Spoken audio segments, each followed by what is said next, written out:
విశ్వాసుల విశేషాలు కార్యక్రమానికి స్వాగతం. Praise the lord. వేశ్య అయిన రాహాబు గూర్చి పరిశుద్ధ గ్రంథంలో విశేషాలను చూద్దాం. మొదటిగా పరిచయం. ఈమె పేరు రాహాబు. ఈమె ఒక వేశ్య. యెరికో దేశాన్ని చూడడానికి వచ్చిన ఇద్దరు వేగులవారైన మనుషులను రాజుకు అప్పగించకుండా మిద్దె మీద దాస్తుంది.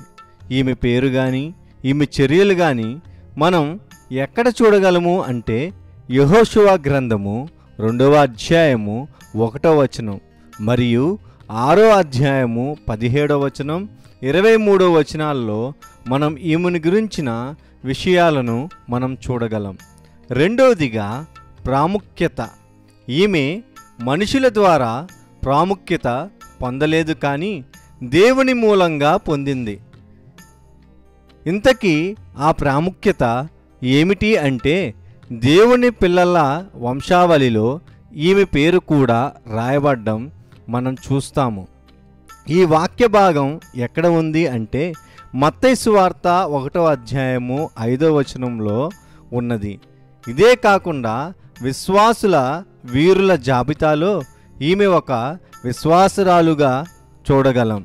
ఇది హెబ్రీ పత్రిక 11వ అధ్యాయము 31వ వచనంలో చూడగలం. అలాగే ఈమె ఊరకనే విశ్వాసం ఉంచక క్రియల ద్వారా నీతిమంతురాలు అని అనిపించుకున్నట్టుగా దేవుని ద్వారా అనిపించుకున్నట్టు ఒక వాక్యాన్ని మనం చూడగలం. అది ఎక్కడ ఉంది అంటే యాకోబు పత్రిక 2వ అధ్యాయము 25వ వచనంలో మనము స్పష్టంగా చూడగలం. కేవలము విశ్వాసము ద్వారా కాకుండా క్రియలు కూడా ఈమె చేసి క్రియల ద్వారా నీతిమంతురాలు అని దేవుని చేత. మూడోదిగా ప్రత్యేకత. ఈమె దేవుని సంకల్పాన్ని గుర్తెరిగి వేగులు వారిని సమాధానంతో చేర్చుకుంది. ఇది హెబ్రీ పత్రిక 11వ అధ్యాయము 31వ వచనంలో కనబడుతుంది. ఇంతకీ సమాధానంతో ఎలా చేర్చుకోగలిగింది అని మనం ఆలోచిస్తే ఈమెలో ఉన్న ప్రత్యేకత మనకు తెలుస్తుంది. ఏమిటి ఈమెలో ఉన్న ప్రత్యేకత అంటారా? ఉంది. అది ఏంటి చూద్దాం. ఈమె చేసేది వేశ్యవృత్తి, కానీ ఈమె ఆలోచన యెహోవా దేవుని కార్యాల మీద ఉంది. ఆయన చేసిన ప్రతి కార్యాన్ని తెలుసుకుంది. ఆయన గొప్ప కార్యాలు చేయగల దేవుడు అని విశ్వసించింది. నిజానికి ఈ వృత్తిలో ఉన్న వారు మంచి నగల కోసం, చీరల కోసం, కాస్ట్యూమ్స్ కోసం ఆలోచిస్తారు. ఎక్కడ ఏమి దొరుకుతుందా వెతుకుతారు. లోకం కోసమే ఆలోచిస్తారు. కానీ ఈమె చెడ్డ వృత్తిలో ఉంది, కానీ రక్షణ కొరకు వెతుకుతున్నట్టుగా, దేవుని భయం కలిగి దేవుని గురించి ఆలోచిస్తున్నట్టుగా మనకి కనిపిస్తూ ఉంది. నిజానికి మనమైతే మంచి హోదాలో ఉండి చెడ్డ క్రియల కోసం ఆలోచిస్తూ ఉంటాం. చెడ్డవాటి కోసం మొక్కు కలిగి ఉంటాం. మంచి హోదాలో ఉన్నప్పటికీ కూడా చెడ్డవాటి కోసం ఆలోచిస్తాం. కానీ ఈమె చెడు వృత్తిలో ఉండి కూడా మంచి విషయాలను గురించి ఆలోచన కలిగి ఉంది. యెహోవా దేవుని కార్యాల గురించి వెతుకుతుంది.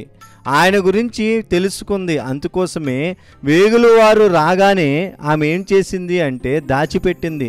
తర్వాత మిద్దె మీదకి వెళ్ళి ఆమె అడిగిన ప్రశ్న ఏమిటంటే, వాళ్ళు చెప్పకముందే ఈమె మీ దేవుడు ఇటువంటి కార్యాలు చేశాడు కదా అని వారితో వివరించింది. అంటే ముందుగా ఈమె తెలుసుకున్నది అనేది మనకు అర్థమవుతుంది. ఈ విషయం ఎక్కడ మనం బైబిల్లో చూడగలము అంటే యెహోషువ 2వ అధ్యాయము 9వ వచనంలో మనము స్పష్టముగా చూడగలం.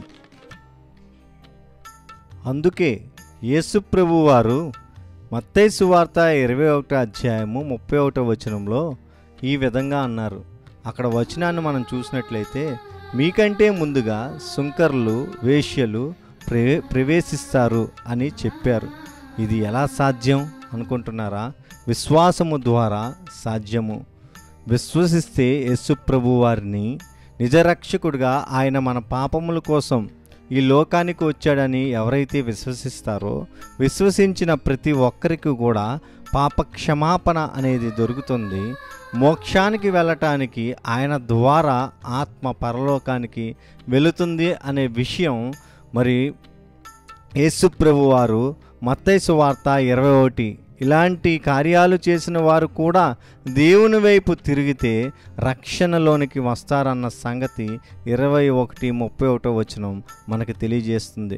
అలాగే గలతీ పత్రిక 3వ అధ్యాయము 26వ వచనం మనం చూసినట్లయితే, యేసుక్రీస్తునందు మీరందరూ విశ్వాసం వలన దేవుని కుమారులై ఉన్నారు.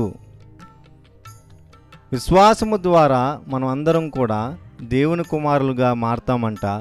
రాహాబు గారు కూడా వేశ్య వృత్తిలో ఉన్నప్పటికీ కూడా విశ్వాసము ద్వారా ఆమె కూడా దేవుని కుమార్తెగా మారింది. విశ్వాసు ద్వారా విశ్వాసురాలుగా దేవుని బిడ్డగా మారి మనకి మాదిరిగా బైబిల్లో ఉంచబడింది. మనము కూడా పాపము నుంచి బయటకు వచ్చి దేవుని కార్యాలు చేసి దేవుని బిడ్డలుగా బ్రతుకుదాం. Praise the lord. వందనాలు.